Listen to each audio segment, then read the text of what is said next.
बिस्मिल्लाहिर्रहमानिर्रहीम। अस्सलाम वालेकुम नादरीन, आप यूट्यूब चैनल देख रहे हैं। मैं इमरान खान हूँ। नादरीन, सुहेल वड़ाइच साहब ने एक कॉलम भी लिख दिया और इमरान खान साहब से कहा जी आप माफ़ी मांग लें। जो उन्होंने कहा था ये देखें आप।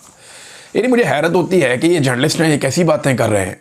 यानी इमरान खान को कह रहे हैं कि आप माफ़ी मांगें और आपको माफ़ी मांगनी चाहिए। उनको ये मशवरे भी दे रहे हैं कि कौम जो है ना वो एक और जुल्फ़िकार अली भुट्टो की मुतहम्मिल नहीं हो सकती। सुहेल वड़ाइच कहते हैं कि कैदी जी जान है तो जहान है, पाकिस्तान भुट्टो जैसा सानिया दोबारा नहीं देखना चाहता। अब ये एक धमकी है, ये एक धमकी है जो आसिम मुनीर से मुलाकात के बाद सुहेल वड़ाइच के जरिए से लगाई गई है। इससे पहले भी कुछ टाउट्स इस्तेमाल किए जाते रहे मिलिट्री एस्टेब्लिशमेंट की जानिब से जो धमकियां लगाने का काम करते थे।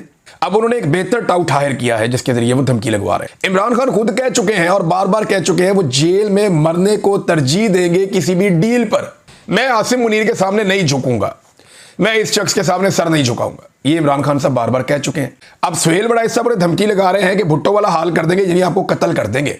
अगर आपने जान बचानी है तो जान है तो जहान है। और उन्होंने कहा कि हम सानिया दोबारा नहीं देखना चाहते, ना ही आपके करोड़ों हामियों को मायूसी बेबसी में धकेलना चाहते हैं। माफ़ी तलाफी से काम मुमकिन है तो ये फ़ौरन करके जेल से बाहर निकलना ही अमलियत पसंदी है। डियर कैदी जी, आप बार बार कहा करते थे यू टर्न अच्छे होते हैं, एक यू टर्न मुल्की इस्तेहकाम के लिए भी ले लें, अगले इलेक्शन तक चुप का रोज़ा रख लें। देखिए इमरान खान ने यू टर्न लिया IMF के पास जाने के मामले में, एक दो और मामलात में भी लिए, लेकिन वो जो यू टर्न इमरान खान साहब ने लिए वो उन्होंने कौम के लिए लिए थे उस वक्त और अपने मौक़िफ़ से पीछे हटे थे। लेकिन इमरान खान एक बात और भी कहता था जो सुहेल वड़ाइच साहब भूल गए। इमरान खान ने कहा था कि मैं अपने मकसद तक पहुँचने के लिए यू टर्न ले सकता हूँ, लेकिन अपने मकसद पर यू टर्न नहीं ले सकता। अब इमरान खान ये कहते हैं कि पाकिस्तान की एस्टेब्लिशमेंट से जो हकीकी आज़ादी है वो पाकिस्तानी कौम को दिलवानी है, ये उनका मकसद है। इस तक पहुंचने के लिए तो वो यू टर्न ले सकते हैं, लेकिन इस मकसद से क्या वो यू टर्न ले सकते हैं? होगा क्या अगर इमरान खान साहब माफ़ी मांग लेते हैं? देखें, ये नवाज शरीफ की ख्वाहिश है।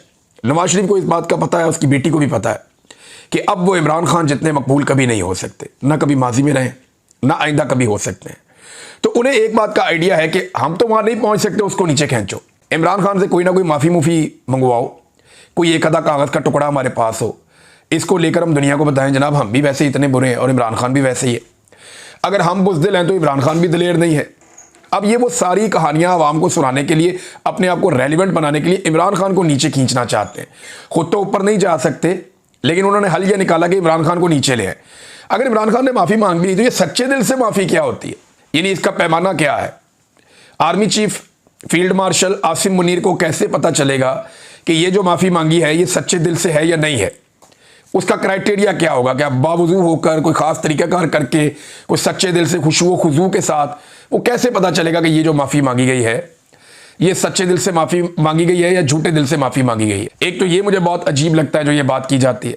दूसरा, अगर इमरान खान साहब इस मामले में एस्टेब्लिशमेंट से हार जाते हैं फ़र्ज़ करें, तो क्या होगा? होगा ये कि अगले कुछ अरसे तक के लिए या हो सकता है एक लंबे अरसे तक के लिए अवाम के अंदर से ये ख्वाहिश या उम्मीद दम तोड़ जाए कि जनाब एस्टेब्लिशमेंट को शिकस्त दी जा सकती है, या एस्टेब्लिशमेंट से जान छुड़ाई जा सकती है, या एस्टेब्लिशमेंट के जुल्म से बचा जा सकता है। हो सकता है लोगों में ये उम्मीद दम तोड़ जाए और इस वक्त एस्टेब्लिशमेंट को यही चाहिए कि पाकिस्तान की आवाम ये सोचना भी बंद कर दे कि किसी दिन वो पाकिस्तान की एस्टेब्लिशमेंट को अपने ताबे कर लेंगे। अब इसमें सुहेल वड़ाइच साहब ने जो कॉलम लिखा वो तो आपके सामने, मैंने आपको बता दिया कि वो मशवरे दे रहे हैं, साथ धमकियाँ भी पहुँचा रहे हैं। लेकिन ये सुहेल वड़ाइच साहब का पुराना तरीक़ाकार है। ये एस्टेब्लिशमेंट के आज की दासी नहीं है, ये एस्टेब्लिशमेंट की आज से गुलामी नहीं कर रहे। ये बहुत पुराने एस्टेब्लिशमेंट के मुती हैं, ये बहुत पुराने एस्टेब्लिशमेंट के चाहने वाले हैं। यानी हमें तो ये कहते हैं ना लोग कि जनरल बाजवा से फैज़ से हमारे अच्छे ताल्लुकात थे। मैं लानत भेजता हूँ, मैं सारी ज़िंदगी कभी फैज़ हमीद को मिला भी नहीं, और जनरल बाजवा से जो मुलाकात हुई उसके अंदर भी इख्तलाफ हो गया। यानी मैंने जनरल बाजवा को उसके मुंह पर कहा था कि जनरल साहब 70 साल आपने चूरन बेचा कौम को कि कश्मीर को आज़ाद करवा लेंगे। अब आप हमें कह रहे हैं कि जाकर हम कौम को ये बताएं कि जनाब भूल जाएं कश्मीर को और इंडिया के साथ ताल्लुकात नॉर्मलाइज करें। ये नहीं होना। फिर मैंने कहा ये जो आपने बनाई तरीके लबैक के बारे में मैंने कहा ये लाहौर से लेके पिंडी तक ये जो आपने खेल खेल दिया है ना, ये आपको किसी दिन पता चल जाएगा जो ये आपके साथ करेंगे। और आप हमें चाहते हैं कि हम जाके इनसे लड़ें, तो आप क्या करेंगे? आपको ये फैसला खुद करना पड़ेगा कि आपने कौम के साथ ये क्या किया। ये चीज़ें मैंने उनके सामने रखी थी। तो मेरी तो जनरल बाजवा से जो मुलाकात हुई, एक दो मुलाकातें, वो भी इसी तरह की थी, कोई अच्छी मुलाकातें नहीं थी, बदमज़ा वाली थी। जनरल फैज़ से मैं सारी ज़िंदगी मिला ही नहीं।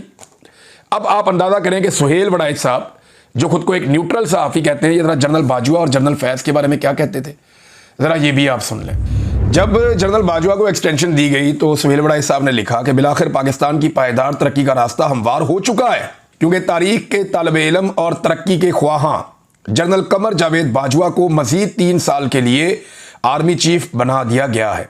इस फैसले पर वजीर आज़म इमरान खान अमरीका, यूरोप और दुनिया भर के ममालिक से मुबारकबाद के मुस्तहिक हैं, क्योंकि अब पाकिस्तान अमन और तरक्की की राह पर ही चलेगा। अंदाजा करें, यही सुहेल वड़ाइच हैं जो जनरल बाजवा की शान में भी कसीदे पढ़ा करते थे और उनके बारे में और क्या कुछ कहा करते थे। यानी इन्होंने, जरा ये जुमले आप सुने, आपकी जो है ना, आपका ईमान ताज़ा हो जाएगा। उन्होंने कहा कि तारीख का शऊर रखने वाले जनरल कमर जावेद बाजवा ना अफगानिस्तान में खाना जंगी चाहते हैं और ना ही भारत के साथ जंग। सो दुनिया भर के अमन पसंदों के लिए जनरल बाजवा की तकर्री एक खुशखबरी है। जब जनरल बाजवा की एक्सटेंशन की अफवाहें गर्म थी तब ISI के सरबराह जनरल फैज हमीद ने ओहदा नहीं संभाला था, मगर जहां 4 सीनियर तरीन जर्नलों के मुस्तकबिल पर सवालिया निशान लगा है, वहीं जनरल फैज हमीद जैसा आयरन मैन जनरल बाजवा की मावनत जारी रखेगा और जनरल कमर जावेद बाजवा की 3 साला मुद्दत मुलाजमत में तोसी के बाद अगर वो अगले आर्मी चीफ के लिए सबसे ताकतवर उम्मीदवारों की दौड़ में शामिल हो चुके हैं, यानी वो ये कह रहे हैं कि अब फैज हमीद जो है वो अगले आर्मी चीफ आ रहे हैं। उसके अलावा और भी तारीफें की तरह ये भी सुने आप।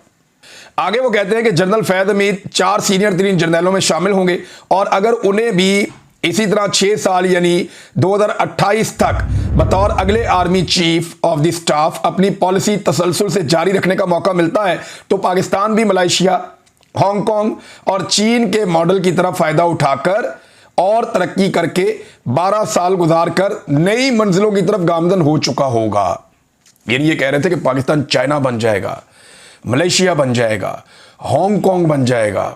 अगर जनरल बाजवा ने ये 3 साल निकाल दिए, उसके बाद जनरल फैज हमीद को आर्मी चीफ बनाया गया और उसने भी 6 साल निकाल दिए, तो पाकिस्तान हांगकांग बन जाएगा। कमाल कर देगा पाकिस्तान तरक्की का। पाकिस्तान जो है वो एक बेहतरीन मॉडल पाकिस्तान तरक्की का अपना लेगा। ये जो कल कहानी सुना रहे थे जनरल आसिम मुनीर साहब की कि इनके पास 10 साला मनसूबा है, 5 साला मनसूबा है। अब ये कह रहे थे कि जनरल अयूब ने पायदार तरक्की, मुआशी तसलसल और सियासी इस्तेहकाम का 10 साला मॉडल बनाया और फिर इसे चलाया, डैम बनाए और पाकिस्तान को मलेशिया और जनूबी कोरिया की सतह पर ले जाने ही वाले थे कि अदम इस्तेहकाम हो गया, सियासी अदम इस्तेहकाम हो गया। ये शख्स बहुत पुराना जर्नैलों का मुती है, बहुत पुराना जर्नैलों के साथ खुशामद करने वाला है। मैं सुहेल वड़ाई साहब के बारे में ये कहना नहीं चाहता था, लेकिन जो भी डिक्टेटर आता है परवेज मुशर्रफ से लेकर अब तक, सुहेल वड़ाई साहब ने दबा के इनकी तारीफें की। तब तक के लिए इतनी अपना ख्याल रखिएगा, अपने चैनल का भी